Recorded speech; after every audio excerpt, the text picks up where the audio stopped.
I'm going to begin just by reminding us where we've been a little bit. And I don't have a title for this sermon today. This is going to be an exegetical teaching today more than anything else. But Jesus right now is being held in the home of the high priest. This is where we ended off last week. He's been there overnight. He's not been treated very well. He's been mocked. He's been insulted. He's been blindfolded and beaten. He's been ridiculed. All of his disciples, all of his closest companions have scattered and been scattered by the temple guard. His closest or most passionate or most zealous disciple, Peter, even snuck into the courtyard of the high priest in order to be as close to Jesus as he could be. Jesus seen him, locked eyes with him right after the morning rooster crowed and reminded Peter what Jesus said and what he had just done. And that is denying him and denying that he knew him. And then Peter leaves in shame and he weeps bitterly. And Jesus is now all alone there with the temple guard. And that's where we pick up today, Luke 22 and verse 66. When day came, the assembly of the elders of the people, both the chief priests and scribes, gathered together, and they brought him to their council. They said, "If you are the Messiah, tell us." He replied, "If I tell you, you will not believe. And if I question you, you will not answer. But from now on, the Son of Man will be seated at the right hand of the power of God." All of them asked, "Are you then the Son of God?" And he said to them, "You say that I am." Then they said, "What further testimony do we need? We have heard it ourselves from his own lips." So we understand where Jesus is at here. What has happened to him this evening and then is continuing is illegal.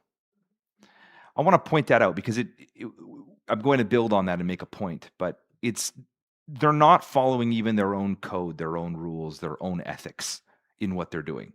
They're way outside of what they're supposed to be doing here right now. This is the morning. We're in the morning. So Jesus has been up all night. You remember how I said last week people would stay up often late on Passover? Yes. They would talk about the good things of God.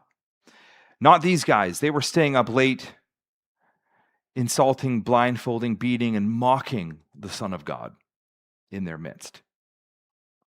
They kept him up, and then first thing in the morning, they take him to trial. This here is, you notice what he calls it, the assembly of the elders of the people, both chief priests and the scribes.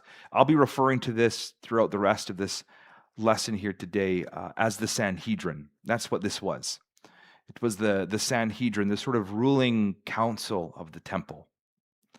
And they're the aristocracy. They are those who are in power, those who are gaining from being in power. And they're the ones who are being threatened by what Jesus is doing. And so the whole Sanhedrin gets together the morning after Passover. How often do you wake up early in the morning after a night that you purposefully stay up late? Or expect a whole bunch of other people to do so, especially when that next day is a holiday. Right? That's why we invented Boxing Day. So we don't have to get up early in the morning on the next day. This is the preeminent, the biggest, most important festival. People from all over the world come to attend this. And the Sanhedrin feels this is so important that they cease their festive activities and come together to go to court. Sounds like fun. Yeah. Who's going to be there to witness court? Nobody. Who's going to be there to witness and to see what the Sanhedrin is doing? Yeah. Nobody. Remember what Jesus said last week. I was with you and teaching publicly in the temple for a long time, and never once did you come and try and arrest me, but now under cover of darkness, you're coming to arrest me. And here they go, they interrogate him under cover of darkness, and then they take him to trial first thing in the morning. First thing in the morning. Also something that, believe it or not, was not legal. Not something that they were allowed to do, either under Jewish law or under Roman law. Jesus is allowed no defense. There's no one there to speak for him. In fact, all of those who might witness on his behalf were scattered, threatened, and now even Peter shamed and put away. No one's there to speak on his behalf at all. Jesus himself doesn't actually blaspheme. He says, "You say that I am." But because he used that phrase, "I am," they say, you're claiming it. Another thing, the verdict here, they said, you notice how they said, we've heard it from our own lips. What more testimony do we have? That's the end. Their trial has concluded. And they then, we're about to see, take him directly to the Romans. That means the trial and the verdict are done on the same day. That's not legal. Not legal in Roman code, not legal in Jewish code, particularly when it has to do with corporal punishment. So they're breaking their own laws. On top of the fact that they're not allowed to have a trial, particularly a trial for corporal punishment, on a festival day. It was not lawful to have this kind of a court happen during Passover. I hope you're understanding the ethics of the people that I'm laying out here. They're really bending something as far as they can. Another thing is no contradictory testimony is sought. Everyone who's in there is simply accusing Jesus the whole time. And there is no going and looking. I mean, they drove away the disciples, but there's no one seeking and looking. Does anybody have to say anything who would exonerate this man? Nothing like that is recorded whatsoever. Finally, the high priest is doing something he's not allowed to do. The high priest is not allowed to pronounce guilt. He's not supposed to be doing that either. There's no crowds around. There's no one here to watch. There's no one here to see what's going on. There's the temple guard, the Sanhedrin, the high priest, all of those people who are somehow threatened by Jesus and his activities. And really, the most direct threat was when he entered the temple for the first time, approximately 5, 6, 7 days ago. And he got rid of the money changers and those who were selling trinkets, tchotchke, nonsense there in the court of the Gentiles.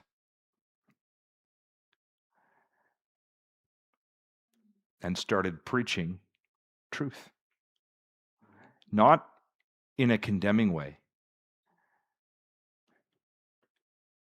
but in an invitational way. Until, of course, he got to the parable of the vineyard. He said, you guys are going to kill the master of the vineyard. You're going to kill the son of the master of the vineyard. But then Jesus makes this statement, and this is probably one of the most powerful statements he makes. From now on, the Son of Man will be seated at the right hand of power of God. The right hand of power of God. So Jesus here refers to himself as the Son of Man, something he actually does fairly often throughout the book of Luke. But here he claims the power and the authority that comes with that position. The right hand of power of God. Whenever we see in the New Testament imagery of being at the right hand, that's just an indication of having all of the power and all of the authority of. Jesus Christ here is claiming all of the power and the authority of God. This is a fulfillment, and you can write this down and go read it later, because I'm not going to go into it right now, but Daniel chapter 7, 13 and 14 is the direct imagery that he's talking about here in that vision, which pulls a lot on Psalms chapter 2 and Psalms 110. Read those two together, and you will see the poetry being prophecy written of David, and then also the vision of Daniel, looking forward to this time now where the Messiah would come. Why am I pointing that out? Because the Messiah in Daniel 7 is described in a way that's very different than the way that these people perceive the idea of Messiah. But this is probably one of the strongest statements in the New Testament about the divinity of Jesus Christ. In many ways, it's one of the most significant statements in the entire book of Luke. Jesus essentially claiming the power of the Son of Man. Remember the purpose of the book of Luke. It is written to answer the question, who is Jesus? That's why Luke wrote it. That's what he's answering. If you think of the book of Luke like a giant essay, that's the essay question it's answering. Who is Jesus?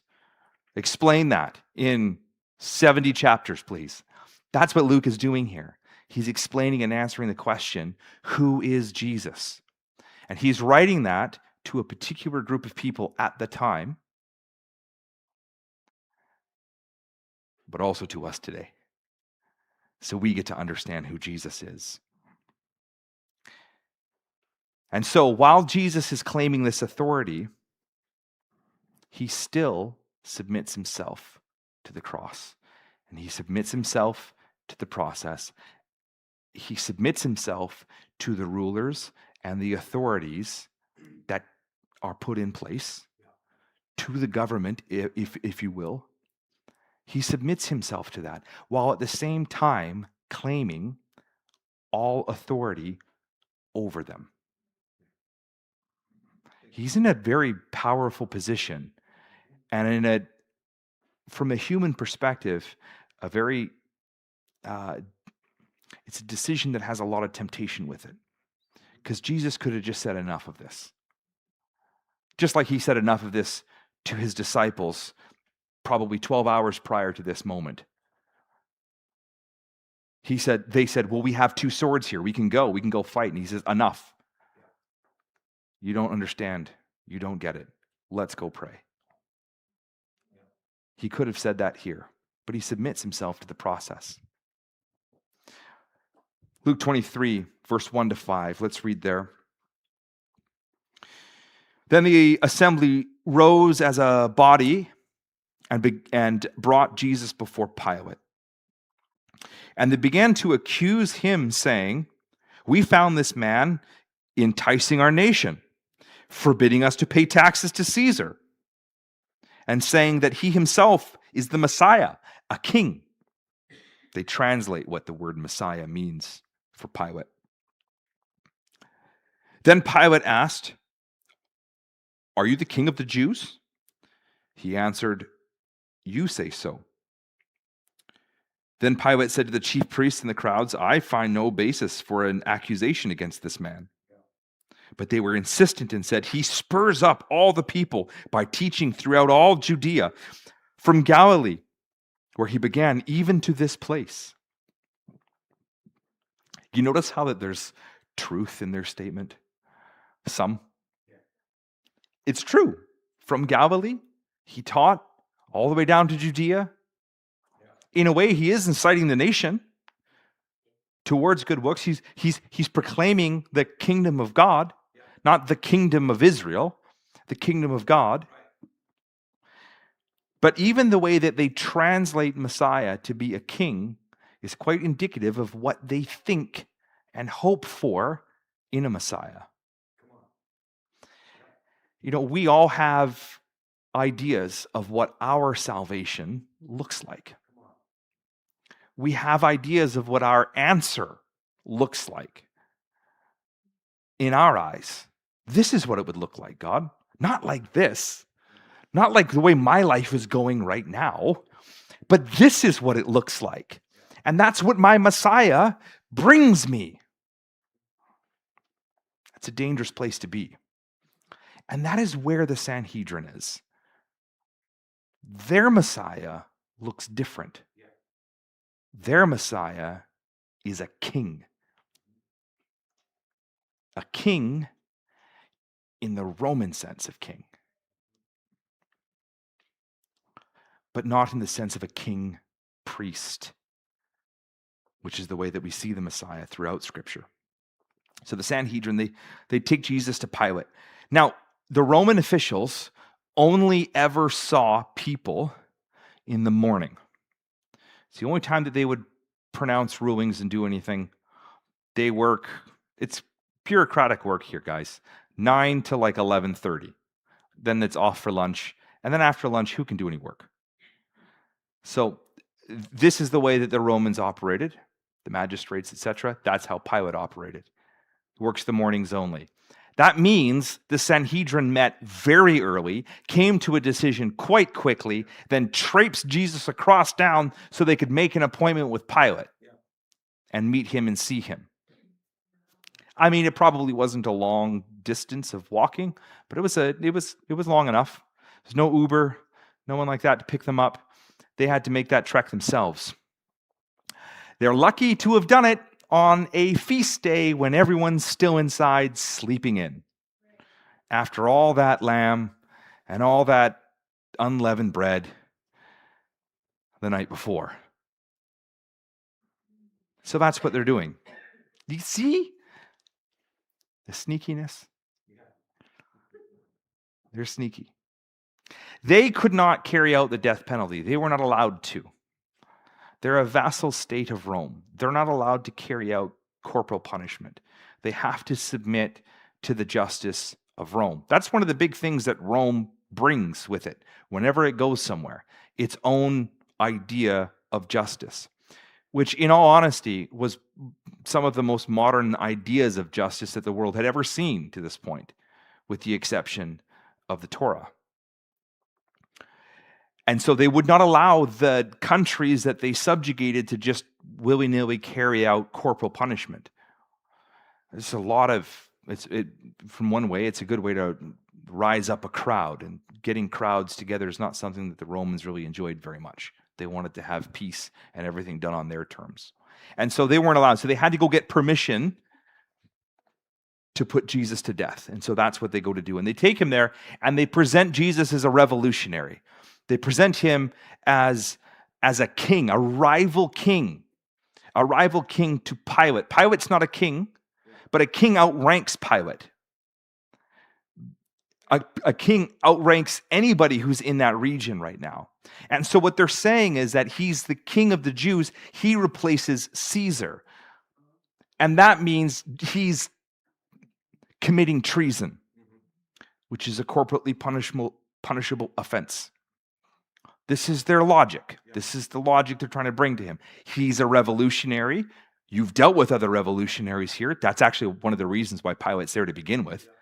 They gave, Rome had given power over to Herod, and it went badly.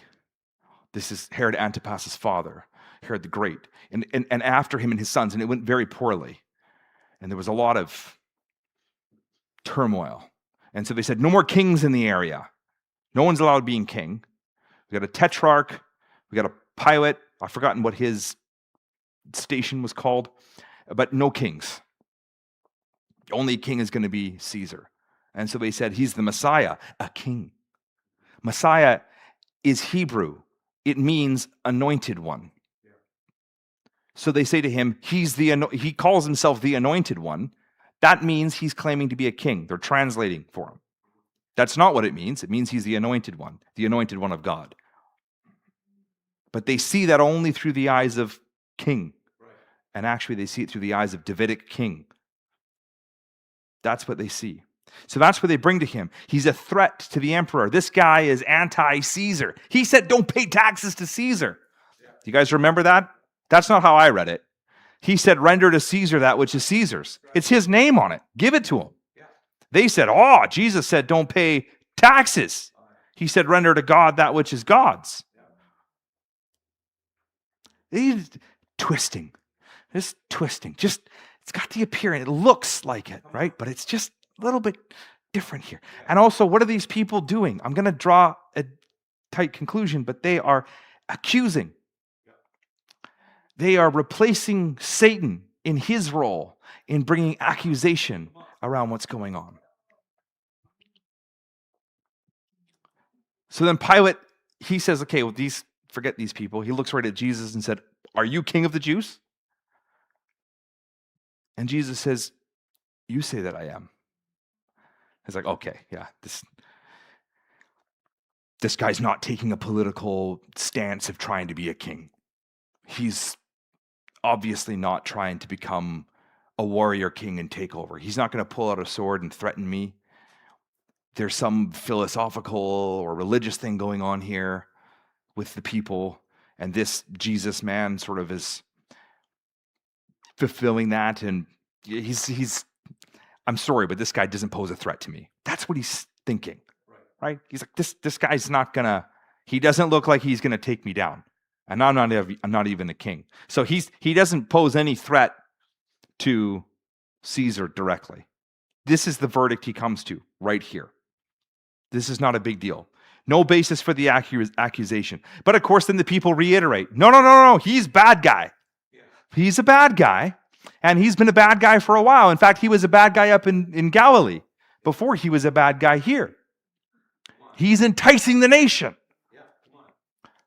Now, I'm reading into it when I say he's a bad guy.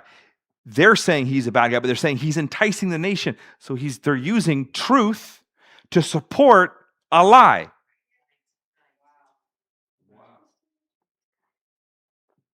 It's easy to do. It's easy to do. And so Pilate says, oh, perfect timing. He's from Galilee. Fantastic. I'm going to make my afternoon tea time after all. Verse 6. When Pilate heard this, he asked whether the man was a Galilean. And when he learned that he was under Herod's jurisdiction, because he was Galilean, he sent him off to Herod, who was himself in Jerusalem at this time. For Pilate, it's like, perfect, I can get this off my hands. I see nothing wrong with this guy. But Herod's in town. Why is Herod in town? It's Passover. That's why he's in town. He's not the tetrarch of that area. He's from up in Galilee, probably around Tiberias area. But he's in town for the festive. And he probably knows that that Herod was interested in seeing Jesus. Do you remember that back in Luke 12, I think it was?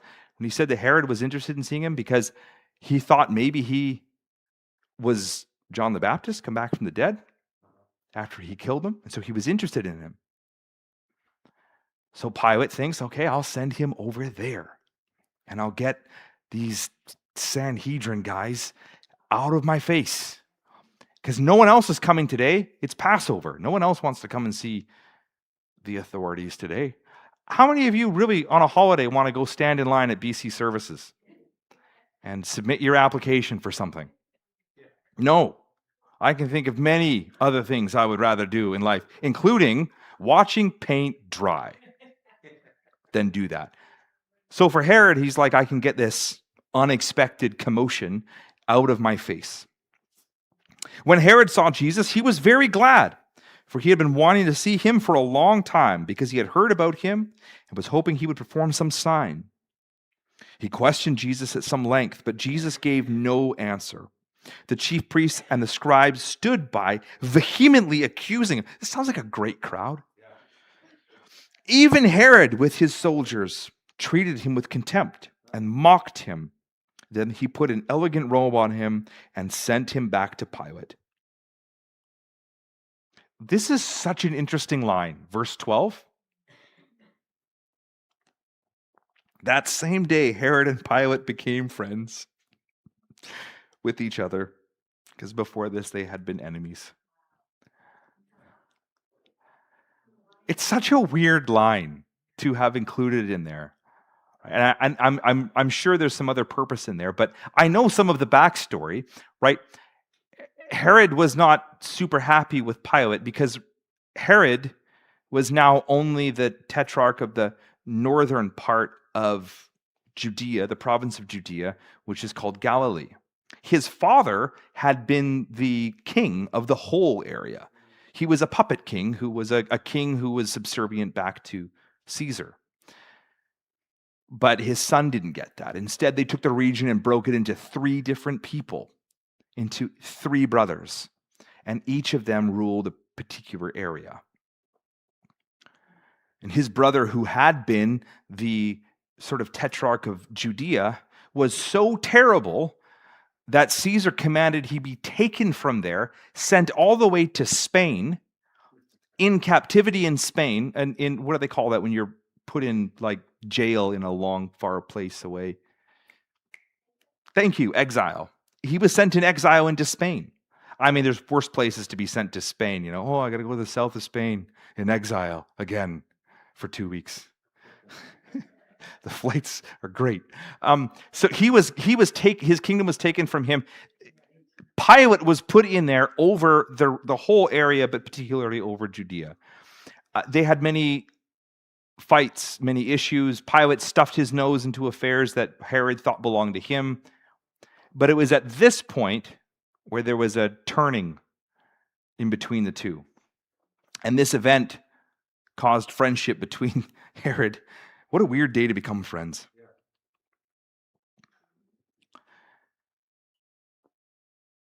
So Jesus doesn't give him any satisfaction. Herod's looking for a sign, some kind of a magic trick. Do something special, Jesus. Come on.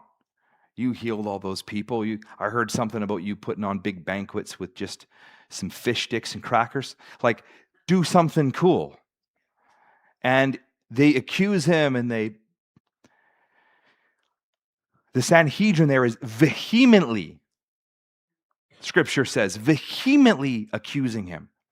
And then even Herod's guards and then Herod himself join in on this. And they mock him.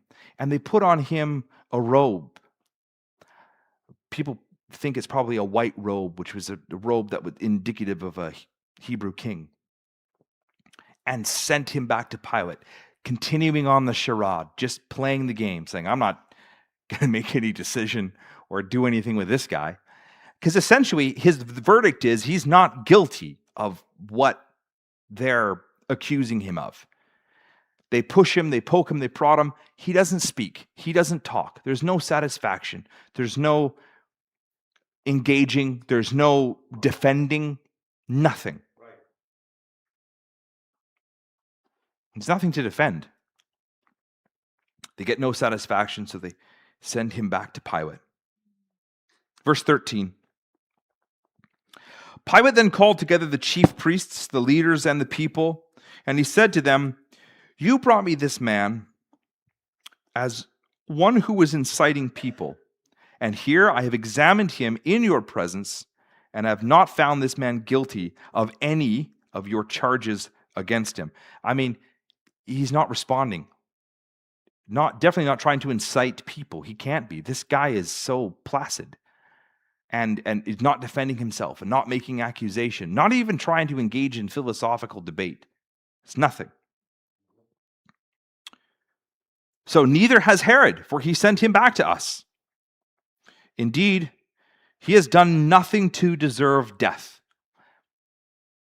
Verdict. The verdict of Herod was, I'm not putting him to death. There's nothing he's done. Herod has the authority to do it. Jesus is from his jurisdiction. He could either take him, or he could take him and extradite him and say, well, take him back. I'll deal with this later. But he says this is so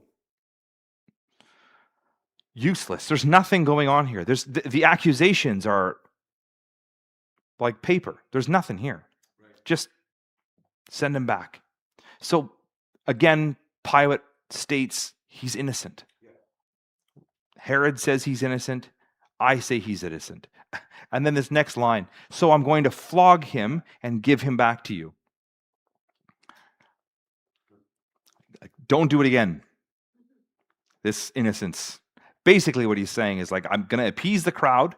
I know you guys are not happy with him, so we'll give him a good thrashing. We'll beat him, and I can go back to lunch.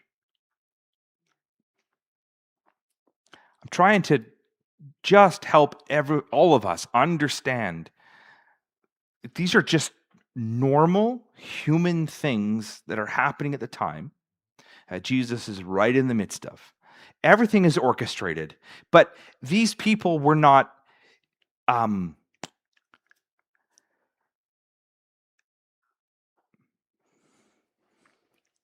possessed by Satan. They were not held onto and controlled in a demonic way. They were normal people in normal powers of control, doing things that we still see happen today. They're just human beings. I'm trying to take this narrative up and out of this place of veneration that we have put it, and for many good reasons, but I don't want you to venerate this to the point where you look at this and say, they were super evil back then, but things are better now. No. No, they were tactical. They were really upset with Jesus. He was very much so threatening their way of life because they were profiting off of twisting what people believed. And so Jesus was saying, I know what you're doing. And they said, we're not very happy with that. We're going to keep doing it anyway. And if we have to get rid of you, we will. That's what they're trying to do. They use the cover of a festival, late night, early morning, no one's there. Off to Herod. Herod's like, I don't want to have to deal with this today. Jesus isn't very magical. He's not doing anything fun. Send him back to Pilate. Pilate's like, well, I don't want to deal with this either. You know what? We're just going to beat him and give him back to you, and you guys can go do what you want to. I think whatever it is he's doing, a good beating is going to make sure he doesn't do it again.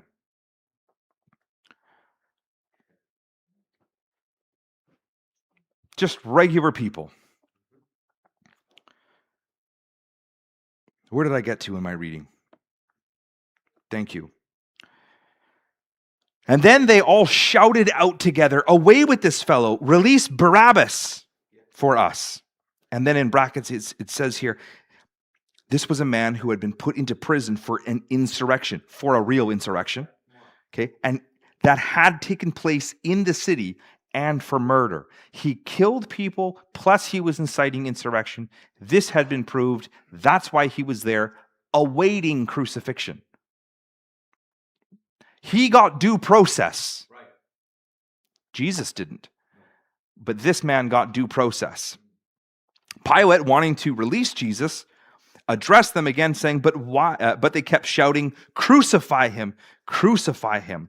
A third time he said, why? What evil has he done? I have found in him no ground for the sentence of death. Right. I will therefore have him flogged and then release him. But they urgently demanded with loud shouts that he should be crucified, and their voices prevailed.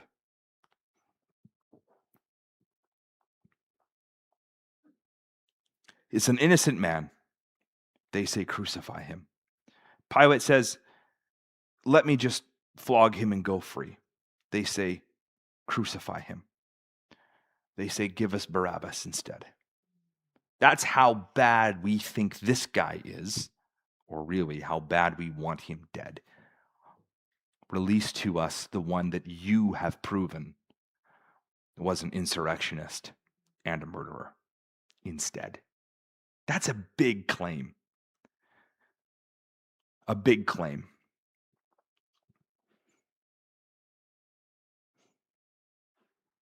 Crucifixion was the most heinous way that the state carried out punishment.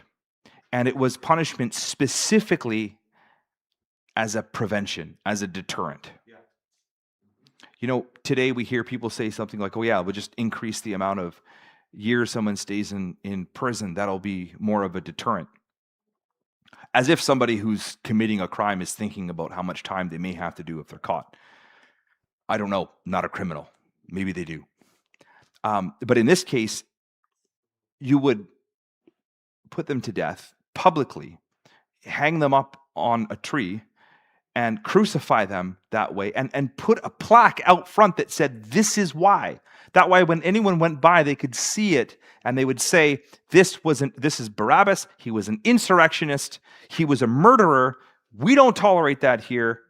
We're letting everyone else know if you're an insurrectionist or you want to try and rally up, this is what's going to happen to you. It was so heinous that a Roman citizen could not be crucified by law. If you were a Roman citizen, you were not allowed to be crucified. It was so heinous they wouldn't do it to their own people. That's what the Sanhedrin is vying for. Rome wanted justice. I've already pointed out to you multiple times here where they have broken the law of Rome. They've gone against the law of Rome. Rome had a strong feeling of justice. They wanted things to be done well and done correctly. However, they also wanted peace. They wanted peace in the place, peace in Jerusalem, peace in the people where they were at. And so they would often come to a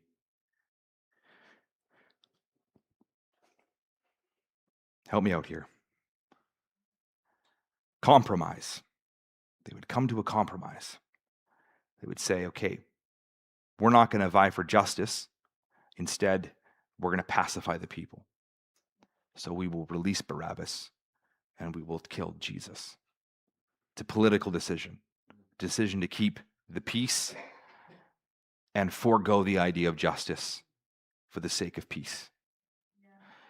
I read that not too long before this, there was a Roman soldier who had burnt publicly one of the scrolls of the Torah. And it caused such an uproar amongst the Jewish people that the Roman authorities had to come in and put him to death to quell the people because he burnt the Torah. He had done something. They didn't care. The Romans don't care about the religions of the people. They just want them to do them and hopefully be peaceful. They didn't venerate the Torah or have any thoughts of it whatsoever. But they still took him and they put him to death for the sake of the people, to bring peace back to the area. That's what Pilate is doing here now. He's releasing a known criminal, a zealot, a murderer, an insurrectionist, for a wandering rabbi who's been accused of insurrection as well. But in this story, we see literally what Jesus has been figuratively telling the disciples for a long time. The Son of Man has come to seek and save the lost.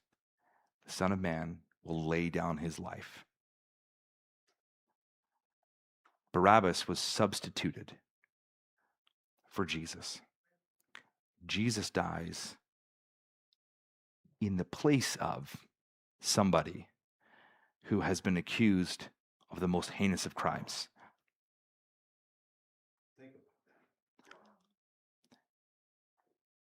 That's what this story here is trying to get across to us. It's what Jesus is about to do is even greater than just this one. The one he never met, the one he never knew, the one he never crossed paths with, the one who has been proven to be a sinner by Jewish law, by Roman law. He's ready, he's on death row. He's replaced with Jesus.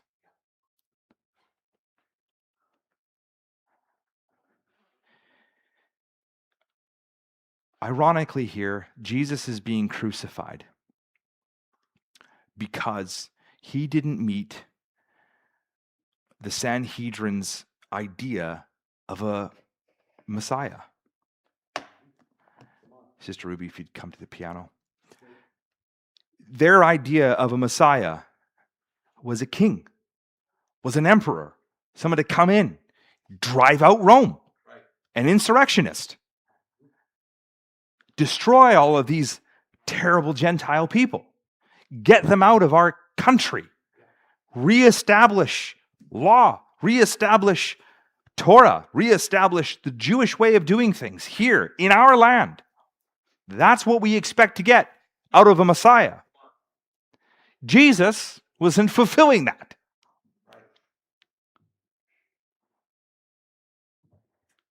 And Jesus kept talking about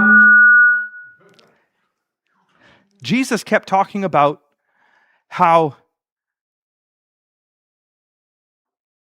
he was going to be bringing in all people, even the Gentiles. I think I'm too low now. Even the Gentiles into the kingdom.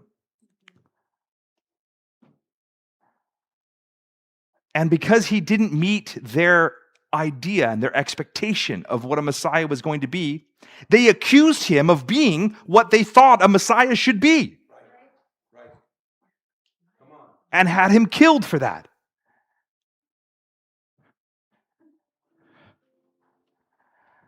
What do we think our salvation should be? What do we think our Messiah should be? And do we then take Christ and crucify him again when he doesn't meet the expectations that we've set out for the person who's supposed to save our lives?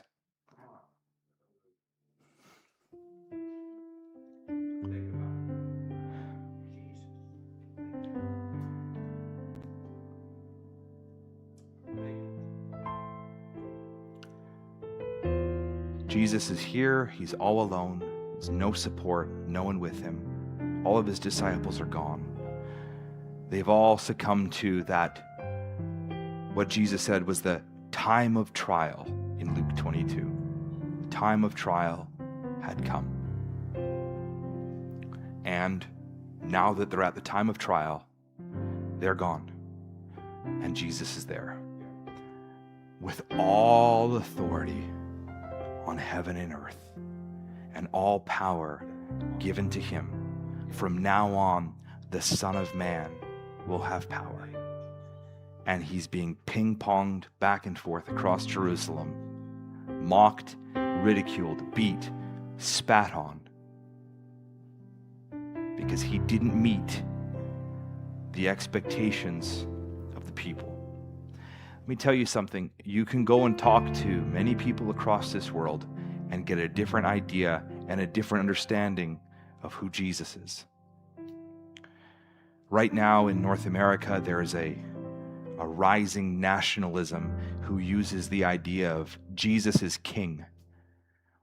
Be careful of that language. Jesus is also a high priest. And to claim the one and reject the other takes you to the same place. You're making him something that he's not. And you're trying to claim something out of him that he isn't. And while Jesus and his ministry on this earth and his desire today is one of salvation, love, bringing in his children, those he died for, do not think that he will not bring judgment upon those who take his name in vain and who use his name incorrectly and claim things out of him that are not there, even when there are pieces of truth in it. Because yes, he is the King of Kings and Lord of Lords. Absolutely. He's also the Lamb of God. He's also the one who stands there and says, "Who do you say that I am?" He's also the one who's there and doesn't respond to the accusation and doesn't fight. He's the one who prays, "Thy kingdom come, thy will be done." We need to learn to approach Jesus, to see Jesus as who he is, not who we think he is, not who others think he is, but who he is. That's what the whole point of the book of Luke is. That's where it's taking us. Who is Jesus? He's king, and he's a lot more than that. He's our high priest, and he is a lot more than that. He's also the sacrifice, and he's more than that.